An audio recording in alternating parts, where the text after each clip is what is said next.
Okay guys, welcome back to another episode on the Civic. We're going to be doing a little bit of a tune-up. We're not doing, I would say, a complete tune-up, but we're going to go ahead and address some issues with the car and see if we can't get it idling super smooth. If you watched the last video, you'll know that we fixed the idle surging issue, but we're having an issue where after the car was running for a while, it would start to get a little choppy, the idle would, and then it would just kind of stall out and die. First thing we got is this pump, and we're going to use this to drain the gas, or as much as we can, that's in the tank.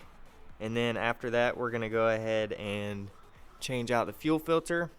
We're going to do spark plugs, change out that really bad negative battery ground or whatever's going on. We got the air filter. We got this new Coolant Overflow bottle. Well, it's not new, I pulled it out of a junkyard, but it's in much better shape than the current one. Got a cap for the power steering reservoir, and then we have this, which is the piece that we need for the brake pedal, because when the car's on, the brake lights stay on because that little clip is missing. So as I said, not a full tune-up, but I got pretty much everything we need. We're gonna get the car pulled in and start installing these parts.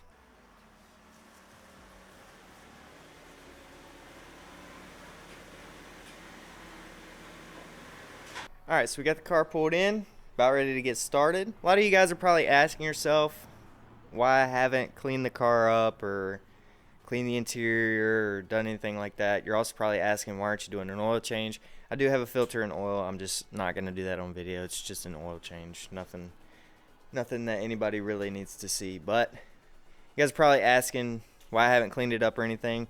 I want to get this car running good and running right before I start tackling anything appearance-wise. Obviously, it doesn't matter if the car is clean and looks good if it runs like crap. So that's kind of my thought process on it, but just wanted to throw that out there for anybody who might be wondering. Alright, so we're going to start with probably the easiest thing first. If you guys noticed in any previous videos, we didn't have a cap on here, so now we do. I think the next thing that we'll go ahead and get out of the way is these spark plugs. Now these are NGK's, I believe, copper.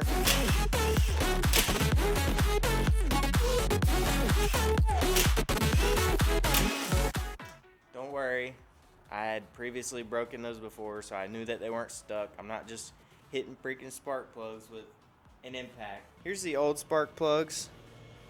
These are Bosch, and in my experience, Bosch plugs are absolute garbage, so it's a good thing that we're taking these out. But if you'll notice on these right around this area, they got all this black garbage. So when I originally pulled the plugs off of this car, these two were loose. I put the socket down in there with an extension and just unscrewed them by hand, like they weren't even tight. And then these two were tight. So obviously you can tell the difference between the two, and I don't know how long it was like that for, or if it was ever even run like that, but this is the old plugs. They are garbage now, so let's get the new ones in.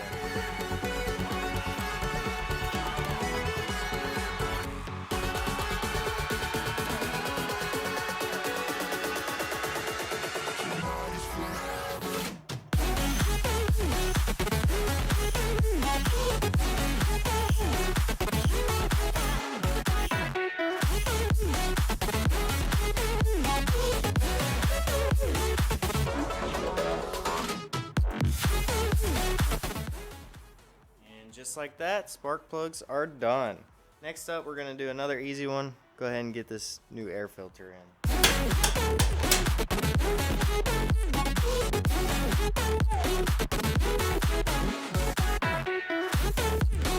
Absolute trash. All right, go ahead and toss this.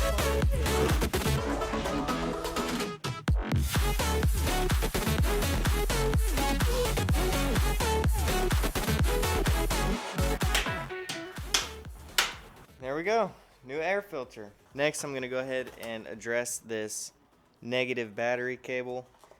I don't know if I showed you guys before, but I'll show you again. This negative battery cable needs some love. Look at this. See that? The wires are just out, exposed, wrapped around the bolt. It's terrible. So we're gonna fix that. This is what was bolted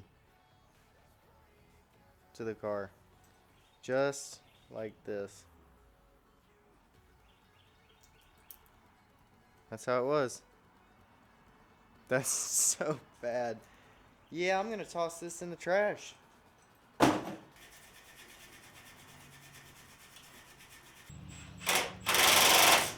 New negative cable is on. We're gonna swap out this coolant overflow reservoir real quick. I'll show you guys what the old one looks like. It looks terrible. Look at that. Gross. Inside. Gross. In the trash.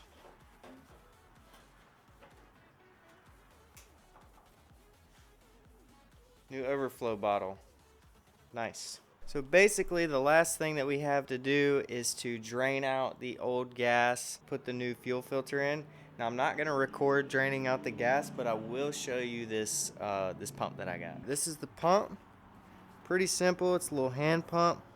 The top one I believe goes into the gas tank and the bottom one will be going into our container. And yeah, pretty simple. I'm not gonna record it simply because it's gonna take a while and it's boring, but I bought this from Advanced Auto Parts. It was like $17. It's gonna make this job pretty easy, and yeah, gonna get that taken care of, and then we'll go pick up some gas to put some fresh gas in it. We actually ended up pulling the back seat out and going in through where the fuel pump is, and it's hard to really tell if you can see that creamy colored stuff on the edge. That all came out of the gas tank. Now the first batch was a lot worse. I filled this up once and then I got it all put into containers or whatever, but this one I just started, and as you can see it's kind of doing it itself, but some real nasty stuff came out of it. So we are gonna drain this as much as we possibly can, and the plan is gonna be to fill it up with fresh gas, swap out the fuel filter. And I think I'm going to be swapping fuel filters many times in the near future. But, yeah, I think it'll just work itself out after that, after we get the bulk of it out. But I'm going to finish this up and then we'll get to the fuel filter. Got most of the fuel out. Wasn't able to get all of it, but the gauge is below E, so that's good. Next, before we do the fuel filter, I'm going to install this brake pedal switch real quick because the brake lights are on and it's killing the battery. If you guys have never done this or don't know where it is, I can't really get the camera up in there to show it. I've already tried, and I also don't have a good light to use at the moment. But basically, if you follow your brake pedal all the way up, there will be, well, if you're like me, there won't be one of these, but there's going to be, the pedal's going to sit up like this, and then there's going to be a little button that sticks out, kind of like this. This piece is supposed to sit in the brake pedal, and when the brake pedal is fully released, it pushes on that button, and then when you push the brake in, it releases the button. So pretty simple. This just pops right in. I'm gonna get it knocked out real quick, and then we'll move on to the last thing, which is the fuel filter. Now that we got that out of the way, we're gonna move on to the fuel filter, located right back here.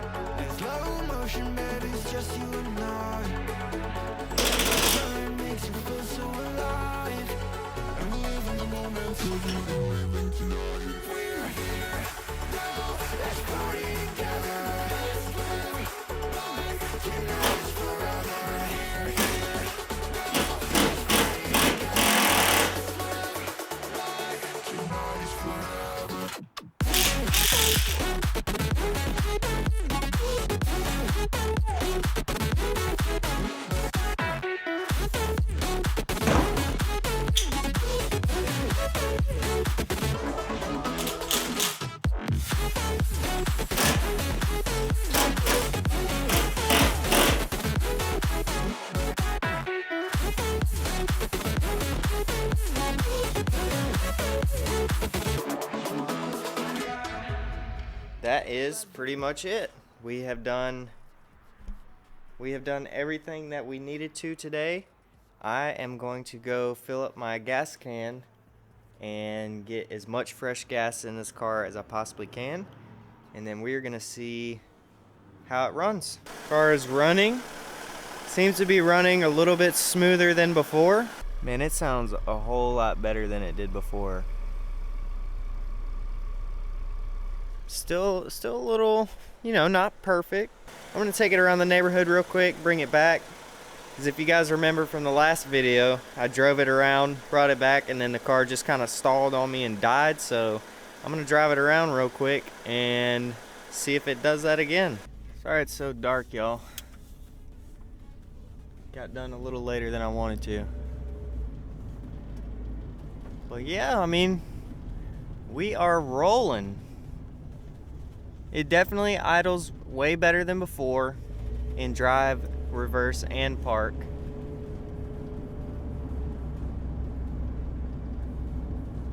Not bad. All right. Now, one issue that we had on the test drive the other day, it was doing this weird thing where I kind of floored it and then it like bounced off the rev limiter, which is super odd. I don't really think it should be doing that, so we're gonna try it again and see what happens. Yeah, you feel that? I'm gonna floor it again.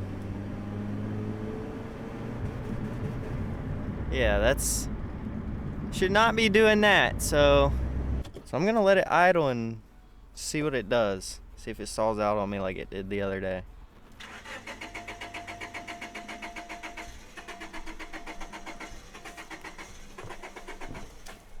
Y'all hear that? As you guys just heard, car was cranking over and will not start. Basically, same thing just happened that happened the other day. So I drove the car around my little circle around the little neighborhood. Came back, parked it. It was idling good for about 10 minutes.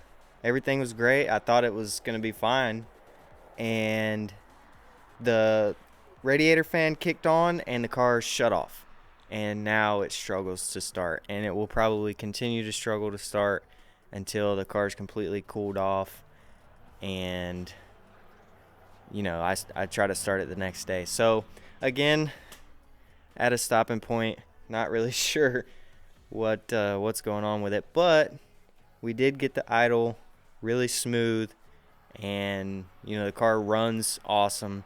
It just has this little issue now where once it's fully warmed up and the fan kicks on, it shuts off. So I'm not really sure what's going on with that. And besides that, we also had the issue where when I go to floor it, like on the road, it sounds like it's bouncing off the rev limiter, but it also kind of feels like it's not getting fuel. So yeah, I'm gonna do some research on this. Still, overall, I'm pretty happy with the progress that we made on the car, but I'm gonna do some more research on this, see if I can't figure out what's going on with it. But that's gonna be it for this video, and I'll see you guys in the next one.